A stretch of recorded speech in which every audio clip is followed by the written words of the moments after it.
BJP नि माखासे गुन्दा बाहिनिया बे पानबारि गामिनि अर्थात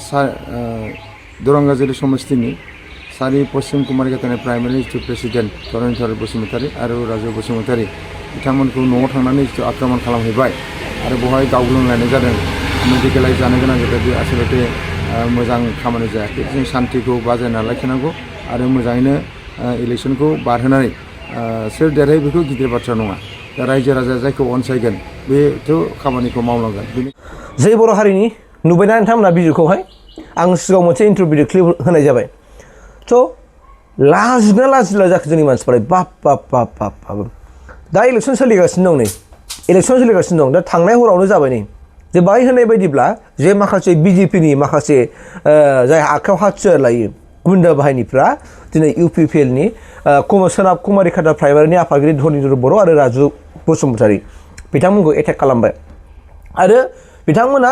गुलि गावनाय मोननै माने खालि थथाखौबो मोननाय जानाय जाबाय माने मोनफुंनाय जाबाय अबा सिन्था खालामदो मा खालामदो अबा तामुलपुर कनस्टिटुवेन्सियाव दैमारि सारा जेननायनि लामाखासै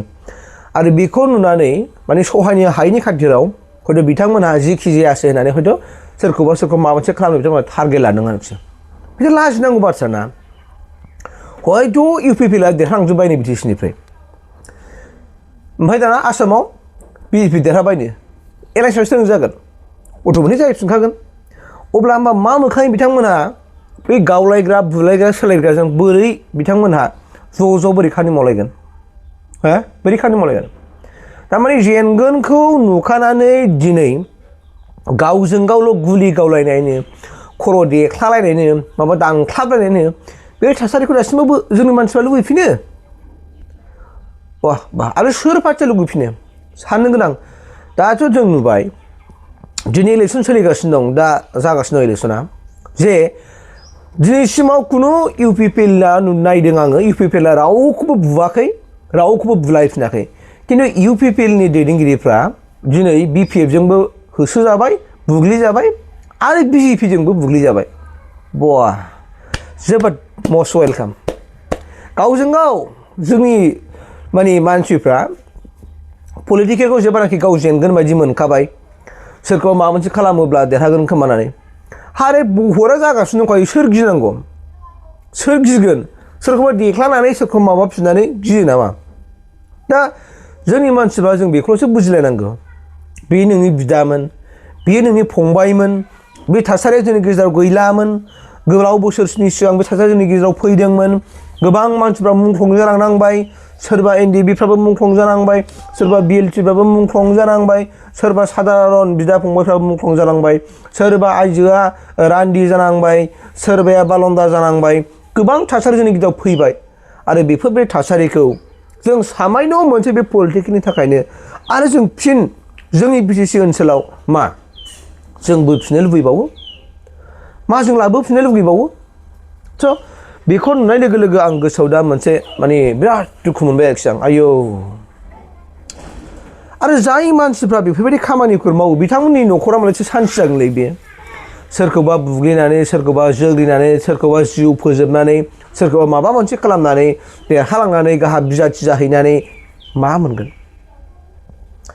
आरो आंथ' फोथायोसो बिजाथिफ्रा हयथ' थिना बेखौ जाय केन्डिडेट बे केन्डिडेटफ्रा मालाबाबो आंनि मोनदांनायाव थिना उमुखौ बुहैथां उमुखौ लागावहैथां उमुखौ फोजोबहैथां होननानै आंनिब्ला जाय बिजाथि बे मालाबा बुङाखै आंनिबा बिजाथिफ्रा रावबो इन्स्टिगेट खालामनानै होआ आंनि मोनदांथि बे खिन्थु बैसोरसो लोङै जायै सहायनानै माने लोंनायाव जानायाव रायलायनोसै नालाय दाना खोथाफ्रा बारायनोसै ना ओरै खोथा ओंखारलायनोसै थैया गरम जानोसै देहाया गरम जानोसै इंलिस रायलायनो रोङैयाबो इंलिस गोरों जानोसै आयेन रोङै मानसियाबो आयेन गोरों जानोसै माखौ गोरों दङ जेब्लानाखि निसाखौ सोबाय गासिनोबो गोरों जायो बोलो गैयाबो बोलो फैयो अबेबा मोनसे नोङो अन्थाइ थरसेखौ थिखोनो हायैयाबो माखौबा नोङो गारिखौनो बाइकखौ थिखोनो हानाय बायदि बोलो फैगोन स' बेखौ लानानै दिनै बिथांमोनहा थौ लागावहैनांगौ माबाहैनांगौ होननानै निसय बे खामानिया मावदों दा जों बिनिफ्राय अबा जों क्लियार बुंनो हाबाय कुमारिघाटा ओनसोल एबा तामुलपुर कनस्टिटुवेन्सि गोलैयो होननानै आं दा मोनथिदों बा बे तामुलपुर कन्स्टिटुवेन्सियाव जोंनि UPPL नि प्राइमारिनि कुमारिघाटा सोनाब प्राइमारिनि आफादगिरि धरनीधर बर' आरो राजु बसुमतारी बिथांमोना दिनै जोखोम जाबाय बिथांमोना आघात जाबाय दा बुहुत आघात जादों बिथांमोना आघातआ सिरियास होननानै दा मिथिनो मोननाय जादों दा गतिके बिथांमोना थाबैनो हामथों आरो इसोरा बिसोरखौ थाबैनो सापर्ट खालामथों बे आंनिफ्राय आं एसे जोंनि BTC नि बासिन्दा हिसाबै आङो इसोरनाव आरज गाबदों अब्ला जों मोनथिबाय तामुलपुर कन्स्टिटुवेन्सियाव बिश्वजित दैमारिनि जेननाया खाथां जाबाय ओमफ्राय प्रमद बर' सारनि देरहानाया रोखा जाना फैबाय आरोखि बिसोरो जेनगोनखौ नुखानानैनो दिनै बै जायफोर कर्मकर्ताफोर बिसोरो बेबायदि जाबाय आरोखि माने सहायनो हायैयाव माने हिसाब खालामाबो मोनला खोमा हिसाब खालामो हिसाब जेनेबा बुथ मोनसे कमिटि थायोना बै बुथफ्रानो हिसाब होनांगौ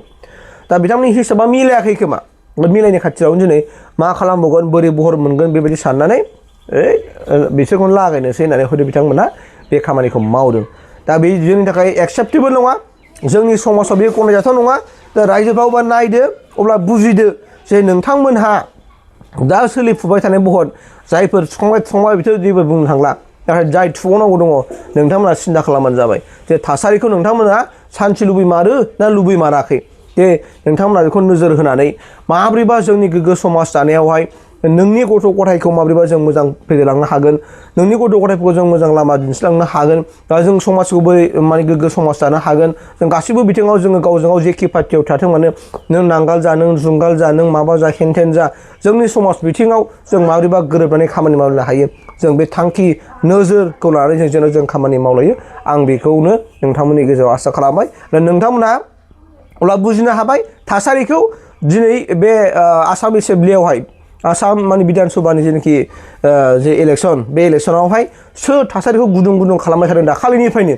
आरो बबे कन्स्टिटुवेन्सियाव खालामदों नोंथांमोना नुखाबाय दिकेजुलियाव जाबाय उदालगुरियाव जाबाय नै दा तामुलपुराव जाबाय आरो दतमायाव जाबाय बे आं दा नुनायाव BTC हालामाव बे मोनथाम कन्स्टिटुवेन्सियावल' दावराव जादों मोनसे जाहैबाय मा तामुलपुर उदालगुरि दतमा